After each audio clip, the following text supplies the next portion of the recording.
Hi, this is your first surfing class, and these are rules what you're going to follow at your first surfing lesson on the beach here. Let's talk about the board you're using. You're probably going to use a soft top board, although I'm using this hard board just for demonstration. All the board have the same parts. It's the deck where you're going to be laying and stand on your feet. This is the nose of the board. You always want to control the nose of the board so it does not go up too high and it also does not sink underwater. This is the tail of the board. The tail we usually use to break the speed. If we turn the board around, you'll see fins at the tail part of the board. Can be various setup. My board now has only one single fin, although on your board you'll probably find setup thruster, which means 3-fin setup. The board usually attached to a surfer by this long string we call leash or leg rope. So how do we attach it? There is a string here on the tail part of the board, and I'm going to connect one part of the leash to the board tight, make it tight. Make sure there are no knots on my leg rope. Just pull it all the way. Make sure it's straight, has no knots on it. And then the other Velcro will go onto your feet. So this is the question. On what ankle, on my right or on my left, I'm going to put the Velcro of the leg rope.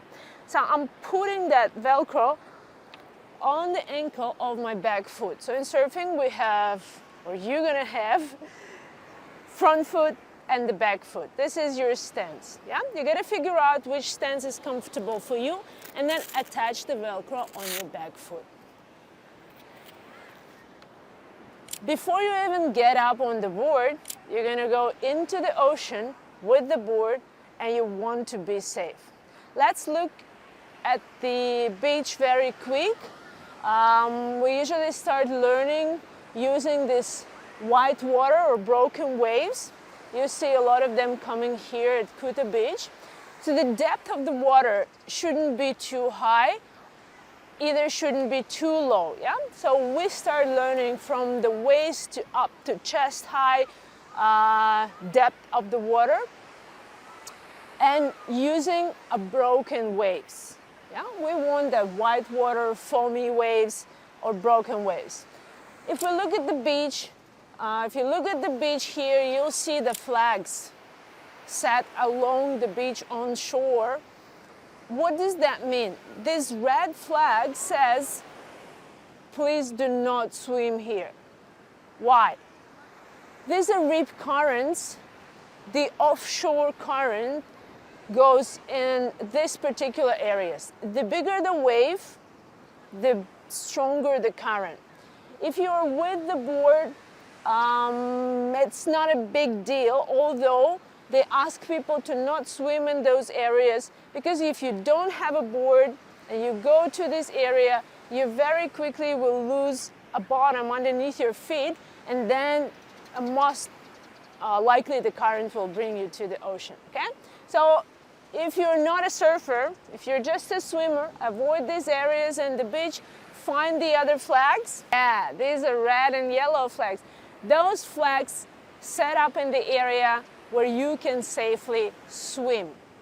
Although we are as surfers, we're not going to be there. We're not going to surf and practice over there because that area for swimmers, for a safety situation for swimmers, okay? We're going to be using space in between leg flags, and we're going to be trying to stay in this place. Although there is another current which moves water along the shore, yeah? Not off the shore to the ocean, but along the shore, which is called sweep.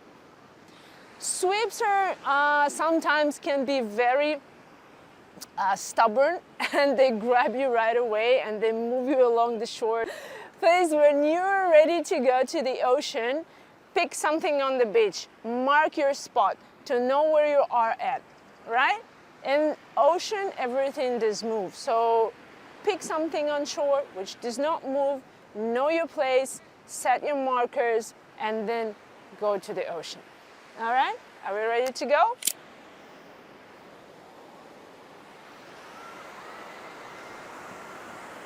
Grab your board and always keep the board on your side. When you're in the ocean, always keep your board on your side. Never let the board go just in front of you, in between you and the wave, yeah? Always pay attention. Keep your eye on the board. Keep your both hands on the board, either along the board, along the stringer, or if you're more comfortable, just grab it on the sides, on the rails, and go into the ocean. Push it forward. Push it forward, okay? The other option, how you go through breaking waves here, always perpendicular, press down the tail, hold the center of the board, okay? One more time. Make sure that the board always perpendicular to the wave. Press down the tail, press down the center of the board, okay? Going through breaking waves sometimes makes it difficult. Sometimes waves are bigger and they crash and just on you.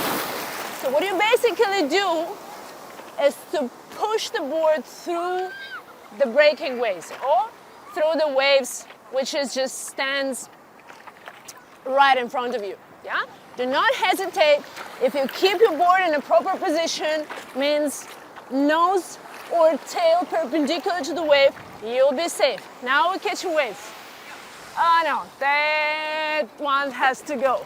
Ooh, someone is riding. Yes. Waiting for the wave, be ready. It's better if you stay on the beach, on the bottom of the sea for the first few times, for the first few lessons, then you can control your board properly. Whenever you're ready, you just lay down on the board and keep your balanced position. So what is balanced position? The nose off the water just a little bit. I'm keeping my legs straight and keeping them together. My chest is open forward and I'm start paddling and pedaling and